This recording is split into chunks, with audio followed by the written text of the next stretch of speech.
chief guest who was supposed to be really inaugurating the session, but unfortunately, as he is caught in the traffic, the fireside chat will precede the coming of the fire. So, but it's okay.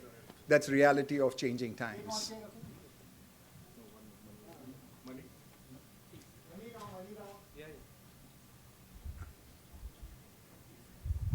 Where is Mani Rao?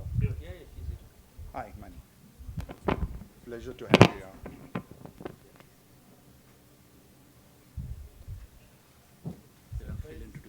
All right. Viraf wants to introduce me. That's good. Introduce Adil to the gathering.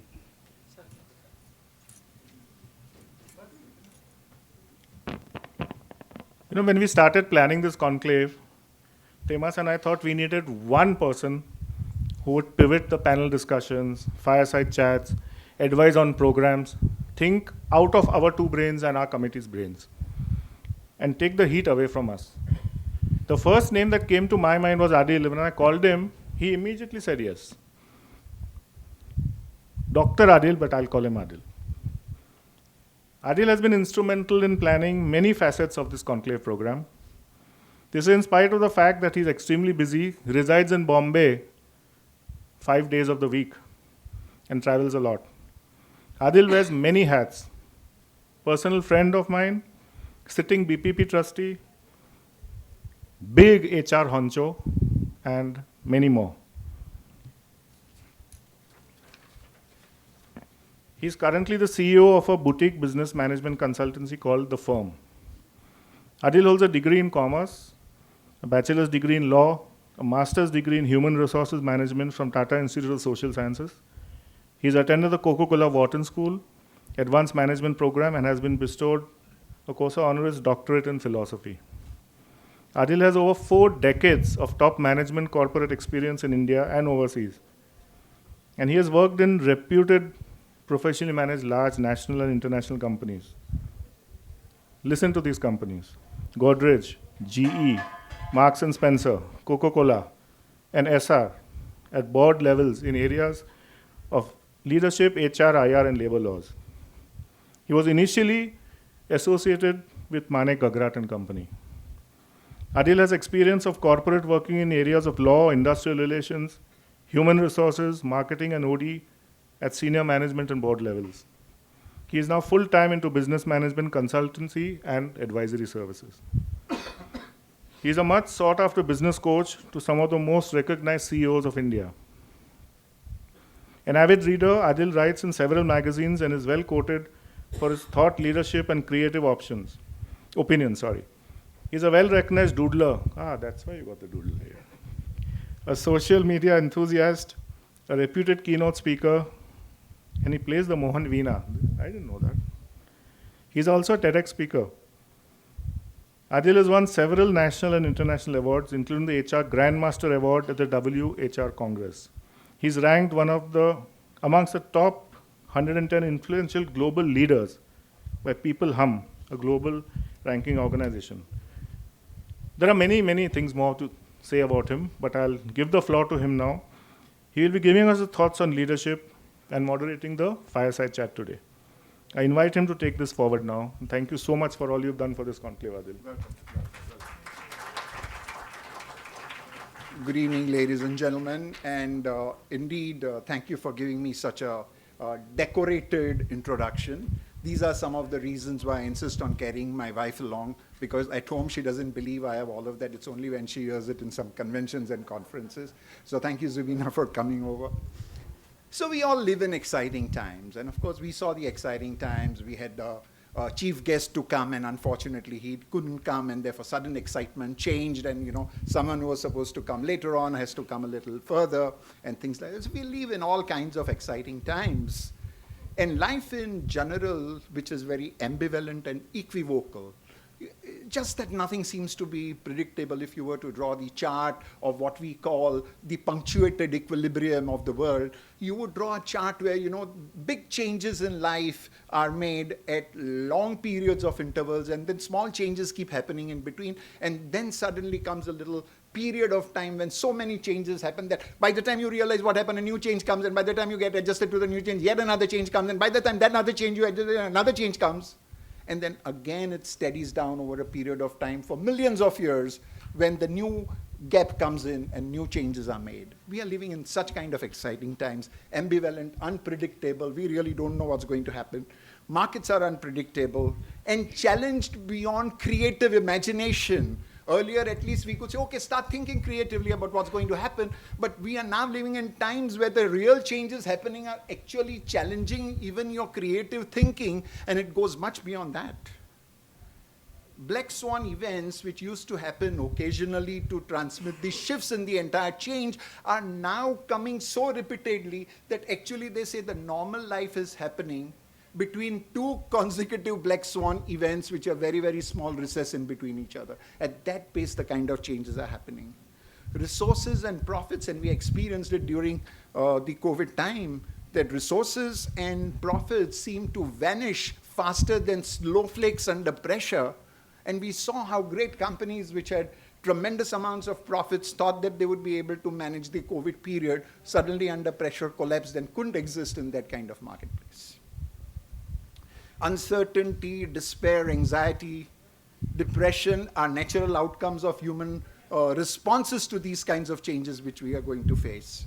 And given this situation, there are apparently two things that most of the management literature and things like consultants are talking about. One is that, of course, businesses need to be very, very agile, because you will be expected to make very, very fast creative changes and things like that to bring in the business interventions.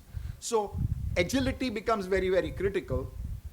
But this fireside chat is uniquely created to bring to floor a very, very critical narrative to flourish our organizations with spiritual intelligence, because spiritual intelligence in an organization creates two situations, particularly in the kind of disruptive times, ambivalent times that we are living in. It creates two things. Number one, it brings a certain element of hope in the business, because that makes you give a confidence that, okay, we are going to be surviving, we are going to succeed, we are going to do something else. But more important than that, your spiritual intelligence will end up giving you that distinct and unique, sustainable market advantage, which is what your value creation exercise in such kind of times require. A unique and distinctive market advantage, and that advantage comes with an organization which has a very, very strong spiritual intelligence, and this is what we are doing. The next 2 days of the convention, we are going to be focusing on agility, fragility, and things like that, and anti-frigidity of the organizations. We're going to discuss all of those elements. But whilst we are going to do that, this evening is about focusing on trying to understand how critical is getting the spiritual intelligence of your organization right. And to be able to do that, we are going to put this entire schema of things through 4 lenses. I'm going to be talking about the first lens of the fire chat, and that is going to be about spiritual intelligence. The second frame that we are going to put in is the esoteric frame of our religion. And Edward Marisman is going to be talking to us about what is the criticality of this esoteric elements of our religion, and how do these esoteric elements help us effectively to become successful in our business life. The third is the artistic lens we are going to put in with my petite friend out here, Perrine Padamji Koyaji, who has done the entire fantastic work of calligraphy around the 1001 names of Asojarthustra, and what prompted her to get in there, and what are the critical 5 or 7 names from 1001 names, which have got implications, which we can draw on and get our energy to be able to see, okay, how through the literature, these are critical values businesses can induct. And the fourth lens is the musical lens, where my friend Mani Rao is going to sing for us a very important monajat and tell us. So trying to look at this entire thing not only from a business intervention point of view, because we are all leaders and corporate entrepreneurs, so we would certainly want to see that, and that is what we will see tomorrow and day after.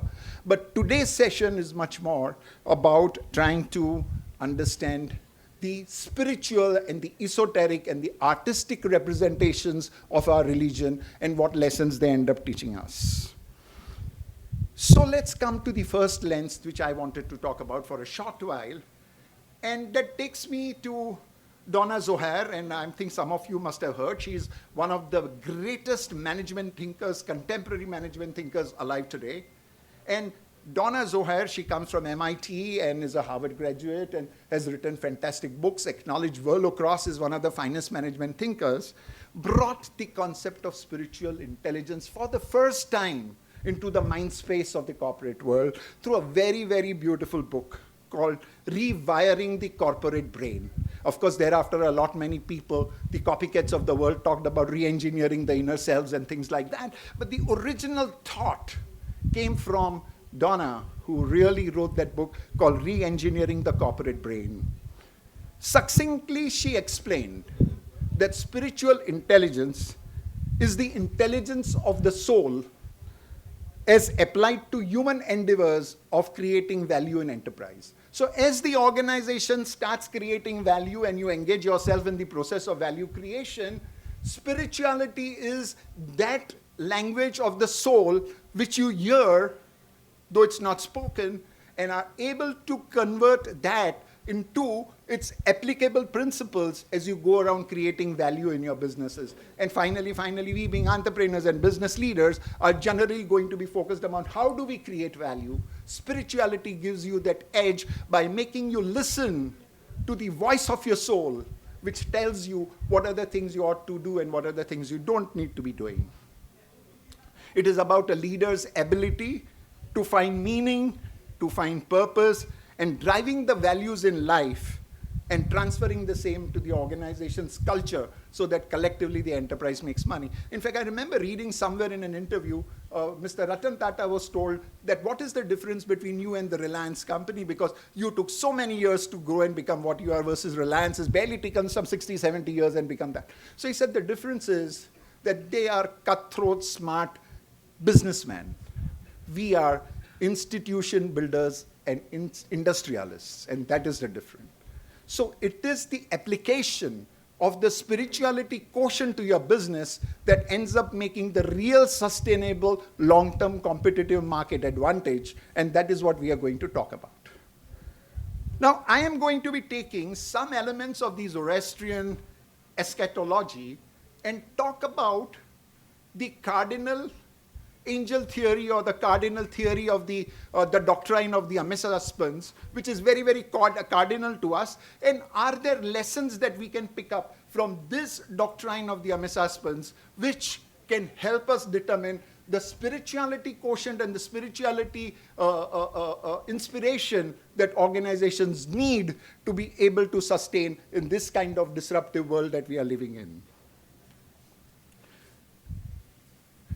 Now, most of us are quite familiar with this doctrine, and for some of you who may not be aware, that the cardinal Zoroastrian doctrine of Ameshaspan is predominantly about the 7 angels that Lord Zarathustra, at some point of time, not Lord Zarathustra, Ahura Mazda, identified with an intention to say, how is the world order going to operate? And businesses and entrepreneurs are actually part of the larger world order. Therefore, if the world order observes that, businesses and all of that would naturally be far more influenced by some of these theories that we are going to talk about. So he said, and he created the 7 Amisaspans. And those are the real powerful angel followers or angels or supporters of Ahura Mazda. And he created these heptads of good happiness. So number 1 was Pentamenu, also known as Hormazda. The second was Vahumana. The third was Astavahisti. The fourth, Shastriya Vairya. The fifth, Spenta Armighty. The sixth, Hurvatat. And the seventh, Amartat. Now, between these 7 Amesha Spentas, each one was given a certain role. But Ahura Mazda, the wise Lord, reserved wisdom as part of his control, which is a lesson for all of us when we are driving lessons in organizations, that as a central leader, whilst you are part of a large team, and very beautiful that though Ahura Mazda is supposedly to have created all of this, he is also considered as part of the heptatad, which means he is part of the seven Amis husbands, though he is the creator of it, beautifully to say that as a leader, you are supposed to be actually driving a role, making the team believe you are a part of the team and not the most powerful man of the team, and yet be able to control the final outcomes of what the business or what the entire world will deliver to you. And he did that by holding on to wisdom, because he believed that wisdom and balance are the ultimate controlling points at which, between the alternatives available at each point of time in human life, wisdom would drive the balance, and therefore he controlled, and therefore Auramas, throughout our entire literature, is referred to as the wise lord. And wisdom is the critical value that is given to him. He then created Vahumana, and which are, if you look creatively, these are the qualities that leaders and organizational cultures need to reflect. Because finally, when you look at what are the kind of companies that have succeeded to effectively come out, are not companies which had a lot of money, but companies which believed in people, reflected empathy, and tried to work towards that. So then he created Vahumana, the good mind, the quiet and the calm mind that is required to do good things, which a leader is supposed to be reflecting in his life. Beyond being wisdom, you are supposed to be very calm. You are supposed to bring goodness into life. You're supposed to translate those elements of goodness. These are spiritual values. Of course, you have to do the right things in the business, in the market world, but these are the guiding principles that you need to be having to be able to drive your business effectively. Ashtavahishti is about righteousness, is about integrity, is about justice. Why we see some very, very effective companies overlooking, say for example, so many times when we are advising companies, we find they do not really take serious implication of the whistleblowers who come and tell that some wrong things are happening because some of their most favorite men are involved in the whistleblower activities as having done wrong things, or sexual harassment policies where some of the very, very critical members of their team have indulged in some of these acts and they don't want to take action because, of course, whilst it is important that for others you would do it, but for some of your friends you don't do it. But that is exactly where organizations go wrong, because it is very important that righteousness and integrity and justice be parts of your spiritual journey that you're running your organization.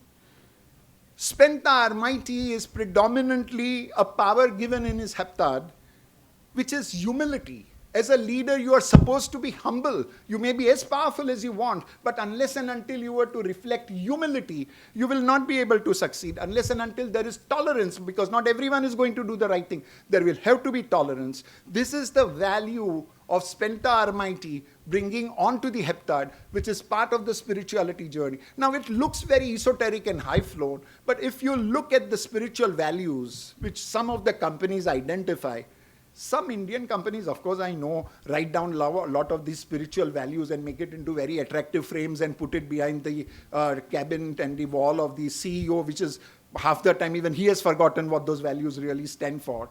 But there are certain companies which filter their organization processes with these spiritual values. And therefore, the question that was asked to me, I also keep advising the Bombay Chambers of Commerce and the Babson University team which had come in one day met me, and they looked at my profile. Somewhere I had written down WZCC. So they asked me this question, that Mr. Malia, I want to know that is WZCC, and of course I always, when I talk about WZCC, half the time I have to explain who Zoroastrians are about. But this time I didn't have to, because having come, he was apparently Zubin Mehta's very good friend, so he knew what Zoroastrianism was all about. And he asked me that WZCC is a Zoroastrian Chamber of Commerce. Is it Zoroastrian because you limit the admission of people who are only Zoroastrians by their birth? Or is there a predetermined model that you are prescribing to your members to follow if they want to be members of your Chamber of Commerce? So is there a prescribed value that people are supposed to be follow as entrepreneurs and leaders if they want to be members? And of course, I evaded the answer because I certainly knew that we were at one point of time only from the admission perspective, Zoroastrian Chambers of Commerce. The prescribed model as such was not there. But this is exactly the criticality of why organizations need to remove the dilutions and bring in some of these values into the operating business models of their organizations to be good. If you look at this heptad model is further supported by 30 hamkaras. And each of these hamkara has a role to say how critical your organization has to be and how well you need to organize your department in terms of capabilities of these angels who have defined roles and who support. I don't know if you're aware of it, that if you look at the Zoroastrian calendar, the hamkaras are of 4 types. And these hamkaras are in a structured power order, which you may not have realized. There are 3 days who are supposed to be actually assisting Ahura Mazda in the fulfillment of his role. And therefore they are Dep Adar, Dep Meher, Dep Din. All those days are the 3 hamkaras who are supposed to be the power assistants, the senior vice presidents of your organization who are supposed to be assisting the CEO. Look at it from that perspective. Structured organization on competency basis. And if those are the larger lessons that we need to pick in, we need to define the social intelligence of our organization from the lessons we pick up. I'm going to quickly summarize this piece by telling what are the 5 transferable lessons that we can really pick up. Number 1, as I said, a well-organized structure is what every organization requires, with clear definitions of roles, with clear duties allocated. Oftentimes, even now in today's world, when we look into the organization and we go for diagnosis, we find that the most simple is the organization structure, which is so confused that it doesn't end up delivering. And that's the first lesson that you'll take up. Wisdom and balance are the ultimate controlling points of the CEO. It is not the power structure, it is not the career you offer, it is not the shares that you offer, it is not the ESOPs, it is not the promotions, it is not the commissions you offer, but it is the wisdom that the leader brings onto the table, which is very, very critical. And that is a lesson that most of our Parsi organizations could take back if you were to look upon this model or this doctrine of Amisha Spentas to be able to deliver value to us.